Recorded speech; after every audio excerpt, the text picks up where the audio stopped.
Hello friends, my astro guide में आपका स्वागत है। दोस्तों, लर्न एस्ट्रोलॉजी में आज मैं कवर करने जा रहा हूं ज़ोडिएक साइन एक्वेरियस मतलब कुंभ राशि के बारे में। तो चलिए जान लेते हैं किन लोगों की होती है कुंभ राशि या कुंभ लग्न। देखिए, जिनके बर्थ के समय पूर्व दिशा में अगर 11 नंबर की राशि उदित हो रही हो, मतलब कि बर्थ चार्ट में जिनके पहले घर में 11 नंबर आ रहा हो, ये फर्स्ट हाउस में 11 नंबर आ रहा हो, तो उनका कुंभ लग्न होता है। तथा अगर मान लो ये कुंभ लग्न यहाँ पे 11 नंबर नहीं आ रहा है और कहीं और है, पर चंद्रमा जो है कुंभ राशि पे बैठे हुए हैं, तो भी उनकी राशि हो गई कुंभ। या फिर जिन लोगों का नाम सा, सू, से, सो, गा, गु, गे और दा से स्टार्ट होता हो, उनकी होती है कुंभ राशि। तो चलिए जानते हैं इस राशि की बेसिक चीजें। तो सबसे पहले स्टार्ट करते हैं इस राशि की शेप। इस राशि की जो शेप मिली हुई है वो एक घड़े की मिली हुई है, और घड़ा कैसा है? छलकता हुआ घड़ा है। Number 2, lordship. इस राशि की जो लॉर्डशिप है वो सैटर्न के पास है, मतलब शनि के पास है। एलिमेंट इस राशि का एयर है, मतलब तत्व इस राशि का जो है वो वायु है। नेचर इस राशि का फिक्स्ड है, स्वभाव मतलब स्थिर है। और कास्ट इस राशि की शूद्र है, मतलब वर्ण जो है इस राशि का वो शूद्र है। इस राशि या लग्न वालों के लिए जो शुभ राशियां हैं वो हैं मिथुन और तुला, ये अति शुभ राशियां हैं। तथा जो अशुभ राशियां हैं वो हैं मेष, कर्क, सिंह, ये अशुभ राशियां मानी जाती हैं इस लग्न या राशि वालों के लिए। अगर इस लग्न या राशि वालों के लिए गुड प्लैनेट की बात करूं मैं, तो वो हैं शुक्र, शनि, राहु और बुध। और अगर मैं अशुभ प्लैनेट की बात करूं, जो बैड प्लैनेट है इस राशि या लग्न वालों के लिए, वो है मंगल और फिर चंद्रमा, सूर्य और बृहस्पति।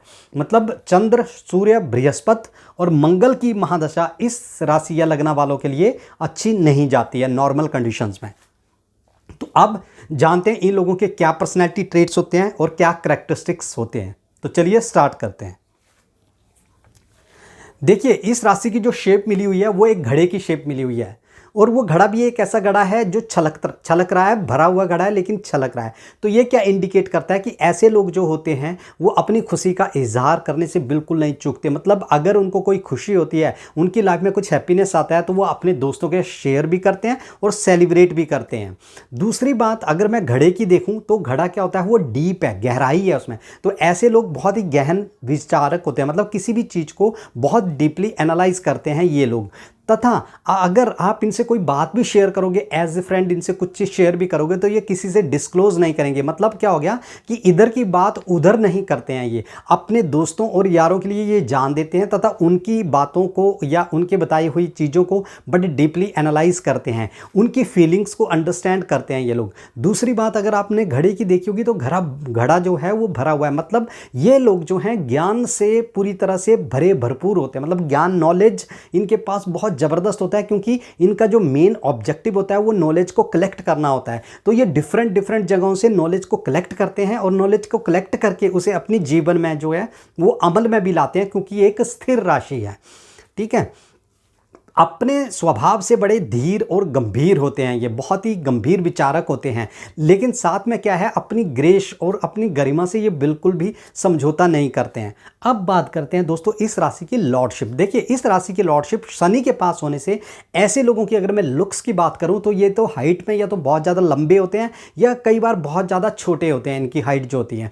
दूसरा, शनि का स्वामित्व होने की वजह से ये लोग बहुत ही सहनशील, बहुत ही धीर, बहुत ही गंभीर होते हैं। किसी भी समस्या को बड़े ही गंभीर रूप से ये लोग एनालाइज करते हैं। कोई भी काम जल्दबाजी में करना पसंद नहीं करते हैं, तथा किसी भी डिसीजन तक पहुंचने से पहले ये उस पर अच्छी तरह से अपना विचार विमर्श कर लेते हैं, और अपने यारों दोस्तों से भी सलाह लेते हैं, एडवाइस ये सबसे लेते हैं, लेकिन हमेशा करते जो हैं ये लोग अपने मन की करते हैं। बात अगर मैं करूं जो कि शनि के स्वामित्व के कारण इस राशि वालों में होती है, वो ये होती है कि इनमें जो अहंकार जो है वो भी कई बार आ जाता है, क्योंकि आखिरकार शनि की राशि है, और बहुत ही पॉजिटिव होते हैं। कई बार ये पॉजिटिव इतने हो जाते हैं कि ये कई बार जो अपना पार्टनर होता है उसकी लाइफ में भी थोड़ा सा इंटरफेयर करने लगते हैं। हालांकि इंडिपेंडेंट विचारों के होते हैं, पर पॉजिटिव फिर भी ये लोग होते हैं। मेहनती, कर्मशील होते हैं बहुत ज़्यादा। शनि का स्वामित्व होने की वजह से ये लोग क्या है, अपने कर्म पे विश्वास करते हैं। ये बातों पे विश्वास करने के बजाय अपने कर्म पे विश्वास करते हैं, मेहनत करते हैं, बहुत ही हार्ड वर्किंग होते हैं, और दूसरों की हेल्प करना इन लोगों का जो स्वभाव होता है। मतलब शनि का स्वामित्व है तो दूसरे की हेल्प करना, दूसरे को सपोर्ट करना इन लोगों को बड़े अच्छे तरीके से आता है। अब अगर दोस्तों मैं बात करूं इस राशि का एलिमेंट, इस राशि का जो एलिमेंट है वो तत्व जो है इस राशि का वो एयर है। तो एयर एलिमेंट होने की वजह से ऐसे लोग क्या होता है, बहुत ही इमेजिनेटिव होते हैं। इमेजिनेशन, कल्पना शक्ति बहुत अधिक होती है, इतनी अधिक होती है कि ये किसी भी चीज मतलब कुछ भी सोच सकते हैं, कोई लिमिट्स नहीं होती जब ये सोचना शुरू करते हैं। लेकिन वो जो सोच होती है वो स्टेबल होती है बहुत ज़्यादा। मतलब ये नहीं हो गया कि भाई आज सोचा ये काम कर लूँ, कल सोचा वो काम कर लूँ, ऐसा नहीं करते हैं ये अपना टारगेट फिक्स कर लेते हैं। सोच बड़ी होती है, कल्पना शक्ति अधिक होने की वजह से सोच बड़ी होती है, बड़ी चीज़ों पे काम करते हैं। लेकिन एक्शन ओरिएंटेड लोग होते हैं, सिर्फ ये नहीं कि सोचा और सुबह तक देखा कि कुछ भी नहीं कर पाए। तो ये जितना बड़ा ये सोचते हैं उतने ही ये अपने काम को मतलब उसको अंजाम देते हैं, एग्जीक्यूट करते हैं। एक्शन ओरिएंटेड पीपल होते हैं। दूसरा क्या होता है, वायु तत्व होने की वजह से ऐसे लोग जो हैं बहुत ही इंडिपेंडेंट विचारों के होते हैं, स्वतंत्र विचारों के होते हैं, तथा उन्हीं लोगों को पसंद करते हैं जो लोग की स्वतंत्र विचारों वाले होते हैं। जैसे कि मैंने बोला क्योंकि इमेजिनेशन पावर ज़्यादा होती है तो ऐसे लोग बहुत ही क्रिएटिव भी होते हैं, अच्छे राइटर ऐसे लोग होते हैं। अच्छा, वायु तत्व होने की वजह से बहुत ज़्यादा इमोशनल भी होते हैं, लेकिन इमोशंस ऐसा नहीं है इनका कि वो बढ़ता चला जाए, क्योंकि उसमें कहीं ना कहीं एक इमोशंस में स्टेबिलिटी है, सोच है, एक समझ है। नेक्स्ट दोस्तों, अगर मैं बात करूं तो इस राशि का जो नेचर है वो फिक्स नेचर है। तो फिक्स नेचर होने की वजह से ऐसे लोग जो हैं लाइफ में बहुत ज़्यादा उतार या चढ़ाव नहीं देखना चाहते। ये लोग जो हैं स्टेबल लाइफ को जीना चाहते हैं, तथा इनके विचारों में भी स्टेबिलिटी होती है। ये नहीं जैसे कि मैंने पहले एक्सप्लेन किया कि आज मैं इस काम को करता हूं, कल उस काम को करता नहीं। बहुत ही स्टेबल लोग होते हैं। किसी भी डिसीजन तक पहुंचने के लिए ये लोग बड़े ही सूझबूझ से काम लेते हैं, मतलब एकदम से किसी भी निर्णय पर नहीं पहुंचते हैं। इनके दिमाग में भी स्टेबिलिटी होती है, इनकी कल्पना शक्ति भी अधिक होती है, लेकिन बैलेंस्ड होती है, स्टेबल होती है। एक बड़ी सोच होती है, लेकिन ये नहीं कि भाई आज बोला मैं ये करूंगा, कल बोला मैं ये करूंगा। तो स्टेबिलिटी होती है, step to step technical work करते हैं, ये पॉइंट टू पॉइंट वर्क करते हैं। दूसरा, स्थिर राशि होने की वजह से किसी भी काम को ये बड़े ही यूनिक तरीके से करते हैं। किसी भी काम को करने की इनको कोई जल्दबाजी नहीं होती, तथा इनका किसी भी काम को करने का जो तरीका होता है वो बड़ा ही यूनिक होता है। अब मैं बात करूं दोस्तों इस राशि की कास्ट की। देखिए, इस राशि की जो कास्ट है वो शूद्र है, शूद्र वर्ण है। तो शूद्र वर्ण होने की वजह से ऐसे लोग जो होते हैं वो किसी भी काम को छोटा या बड़ा नहीं समझते। ये लोग जो हैं अपनी लाइफ में छोटा से छोटा काम करने के लिए तैयार हो जाते हैं और बड़ा से बड़ा काम करने के लिए तैयार हो जाते हैं।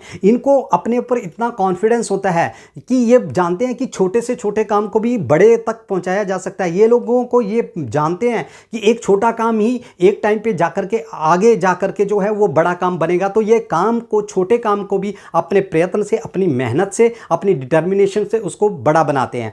शूद्र वर्ण होने की वजह से ये छोटे और बड़े का अंतर भी नहीं करते हैं। बस इस राशि की एक ही प्रॉब्लम होती है जो कि शूद्र वर्ण की वजह से होती है, वो ये होता है कि कई बार ये लोग इतने लेजी हो जाते हैं कई बार कि ये लोग क्या करते हैं ना, जैसे हाइजीन या क्लीन अपने आप को रखने में थोड़ा सा इनको अपने आप को हाइजीन और क्लीन रखने में कई बार दिक्कत हो जाती है। कई बार मतलब जैसे हो गया कि 4-5 दिन नहीं भी नहाए तो चलेगा यार, कई बार इस तरह के इनके अंदर जो गुण जो हैं वो आ जाते हैं। तो ये था इस राशि का, कुंभ राशि के पूरे कैरेक्टरिस्टिक्स। तो बेसिकली अगर मैं कुछ शब्दों में इस राशि को बोलूं तो ये लोग बड़े ही धीर गंभीर होते हैं, रूल्स और रेगुलेशन के पक्के होते हैं, स्वतंत्र विचारों वाले होते हैं, कर्मशील लोग होते हैं, किसी की आपकी बात को कभी किसी से शेयर नहीं करेंगे और दोस्तों के साथ सेलिब्रेट करेंगे, अपनी खुशी को एंजॉय करेंगे, तथा अपने दुखों को कभी किसी से डिस्क्लोज नहीं करते और आपकी बातों का जो है बड़ी गहराई से विचार करेंगे, आपकी बातों को कभी किसी से इधर से उधर नहीं करते हैं ये लोग।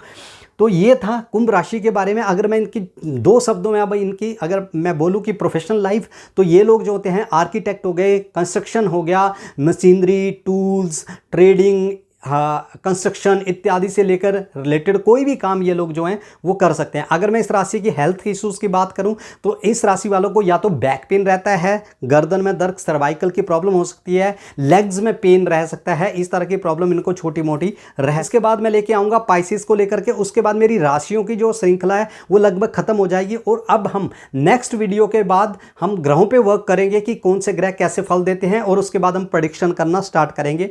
तो ये था वीडियो को लाइक करें, कमेंट करें तथा चैनल को सब्सक्राइब जरूर करें अगर आप ज्योतिष सीखना चाहते हैं या वास्तुशास्त्र सीखना चाहते हैं। धन्यवाद।